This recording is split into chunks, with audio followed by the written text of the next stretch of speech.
Kabayan, ito yung part 2 ha, kung paano tayo mag-add ng pangalawang camera. So madali lang kabayan. So first time ko tong gagawin ha, kasi ibang camera to eh. Kasi yung alam niyo naman doon sa Middle East. Sa Middle East kabayan, iba yung camera ginagamit doon. So i-open lang natin to kabayan, itong apps. Ito pinakita ko sa part 1. Open lang natin yan, yung apps. So ito na yung kabayan, no? Yung camera, first camera, no? First camera. So ngayon, ang gagawin natin dito kabayan ay first time ko ding gawin to, back natin. So may nakalagay dito isang camera, no? Isang camera. So ang gagawin natin dito sa plus sign. Kasi may plus eh. So add camera, add mo yung camera na yan. So only this time using apps don't allow pro to take picture and record video while using app. Only this time don't allow. Bakit? Yan. So ngayon kabayan, Wi-Fi camera, click natin yan. Tapos QR code connection.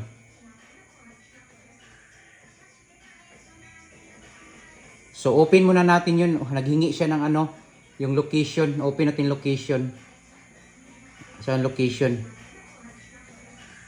Open natin location natin. Ayan, naka-open na. Punta tayo sa apps.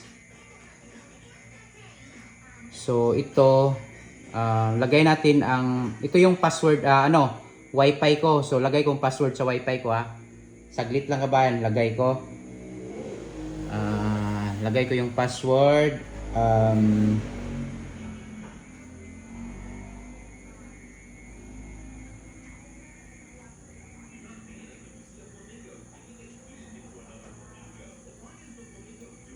Yan.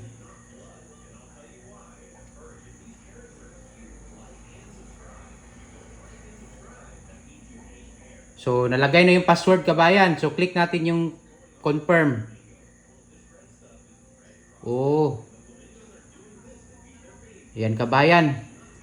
So sabi niya kabayan, sabi dito, itong cellphone mo, idikit mo sa camera yung para makuha yung QR code sa camera. Yan oh, tingnan mo. 'Di ba? Yan oh, QR code oh, nandito QR code, i-ano natin sa camera. So click natin yung I know. Yan, yan. Click natin kabayan oh. Yan oh, babasahin niya yan.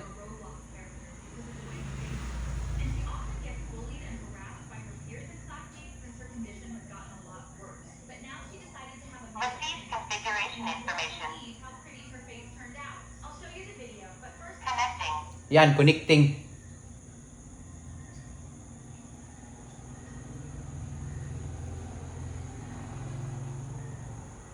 Tingnan natin, saglit. Connecting na yan.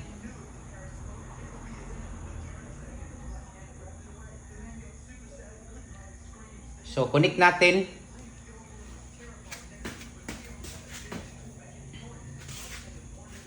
Para meron kayong mga idea. Ganun lang kabayan. Or dapat naka wifi to, connection ng wifi dito ha. Madali lang to, basta sundan nyo lang. Basic lang to kabayan.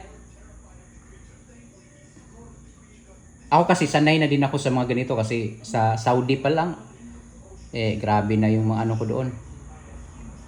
Mga tinitira ko doon kabayan eh. Mga ibang CCTV doon. Mga basic lang na nalala. Agay, failed daw kabayan. Failed, balik natin. Exit. So, click natin tong I know.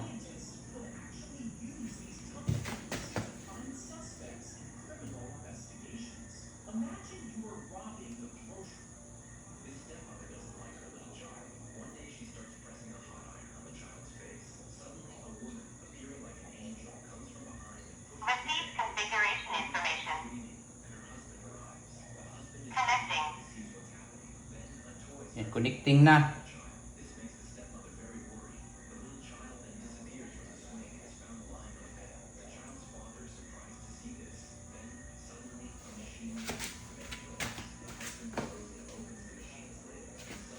Natagalan tayo kasi kanina natagalan din ako mga ilang oras. Pag ma-failed to kabayan, nahanap tayo ng paraan. Kasi dito ako sa iPhone na gano itong camera ko na gano Itong ginagamit ko kabayan, gumagana dito.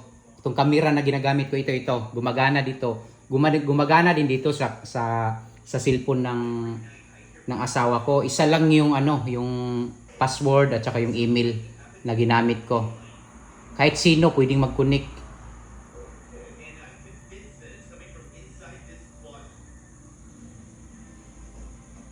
Saglit lang. Connection failed daw kabayan. Try natin to. So, naka 5G tayo kanina. Minsan kasi kabayan, naghahanap ng 2G. Kanina kasi kabayan, hindi ako nakakonect sa 5G, di ba? Hindi tayo nakakonect. So, minsan kasi mag dito Kanina kasi nakita ko na sa 2G lang siya pwede. Sa 5G, nag-X siya So, try natin itong 2G. Magbasa-basa din kayo kasi lalabas yan May lalabas dyan ng mga picture-picture. Yung mag-set up kayo ng apps. So, try natin itong Comsat Wi-Fi 2G. 4G yan na. Ito. Anyan na. Ito. 4G tayo. Password muna.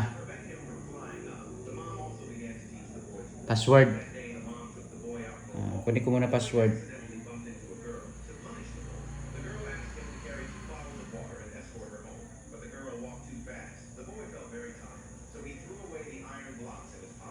Explore lang kayo kabayan, basa-basa lang kayo. Yan password isa lang yan sa Wi-Fi ko. May 5G, may 4G. So, dito ko sa 4G. So, connect natin dito. Click natin to. Yan.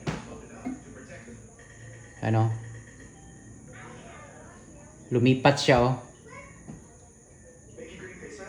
Dito tayo. Dito tayo.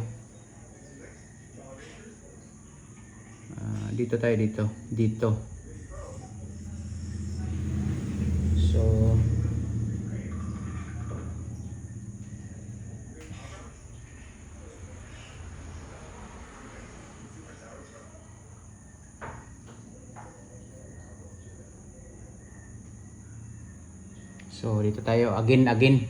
Connect. So, nilipat natin dito Wi-Fi to 4G. Connected. So, balik tayo dito. I know. Ayan. Balik tayo kabayan. Ayan. Hanap tayo ng paraan paano to.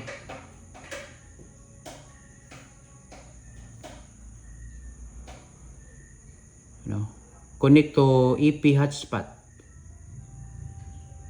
Connect to sa hotspot pa kabayan dito daw ito. Itong hotspot na to kabayan dito to sa yung sa camera. Naka-hotspot to pala. Dito pala kanina. Dito muna tayo dadaan sa hotspot.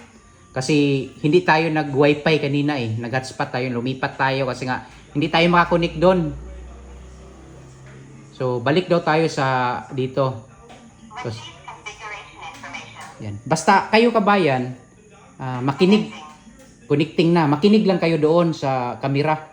Kasi parang nakikipag-usap ka lang doon parang nakikipag-usap ka lang kabayan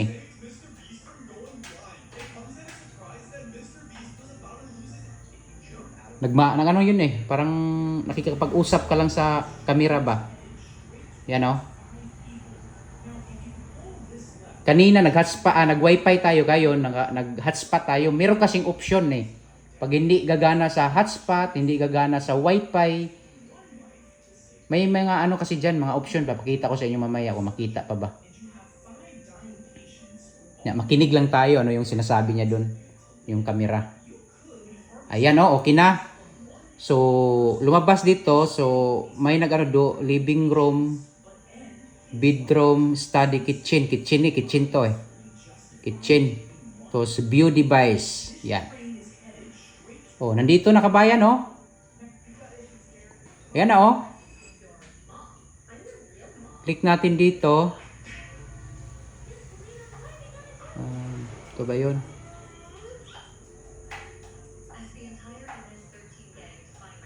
Okay na kabayan.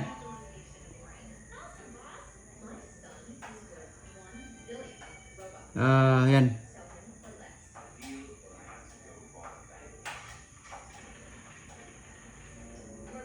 Yan, dito na. So ngayon, yan. Tapos, may settings dyan kabayan. So ang gagawin natin dyan, recording natin, i-record yan. On natin yung record. Allow limited access. Yan, allow limited access.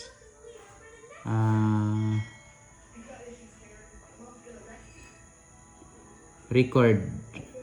Yan. Allow all. Yan. Yan, naka-record oh. So ngayon kabayan, okay na yun kabayan. Yan oh. Yan.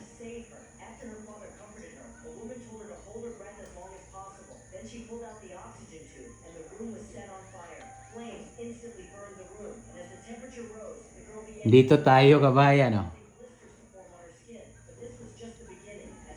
So, sana meron kayong natutunan kunti kabayan. Ang pag-sit up nito kabayan, balik natin to. Pero, dalawang kamera yan. So, dalawang kamera, ito sa loob, ito sa labas. So, kung meron kang additional na kamera, mag-add ka lang dyan, add ka lang. So, madali lang naman mag-ano kabayan, mag-configure kabayan. Madali lang naman mag-configure. Ang in-configure mo doon kabayan, mag-add ka lang ng email mo. Dapat may email ka kasi doon magsisend ng OTP. Mag-ano ka doon ng email, no? Email. Tapos password mo. Masusundan mo yan kabayan. Parang wala lang kabayan. Ito yung sa labas kabayan, no? Ano? Tapos ito yung pass, ikaw pwede ka mag-control dyan, no? Oh, may pusa. Tapos, pwede ka magpa-ilaw. Yan, ilaw. O nating ilaw. Tingnan mo. Diba? O, i-off lang. I-off ko lang yung ilaw. Off kong ilaw. Pwede ka doon kabayan mag-speak. Ito, oh. Pag mag-i-press mo to, kakausap ka dito sa cellphone mo, maririnig doon. So yun lang kabayan, sana may natutunan kayo sa video ko.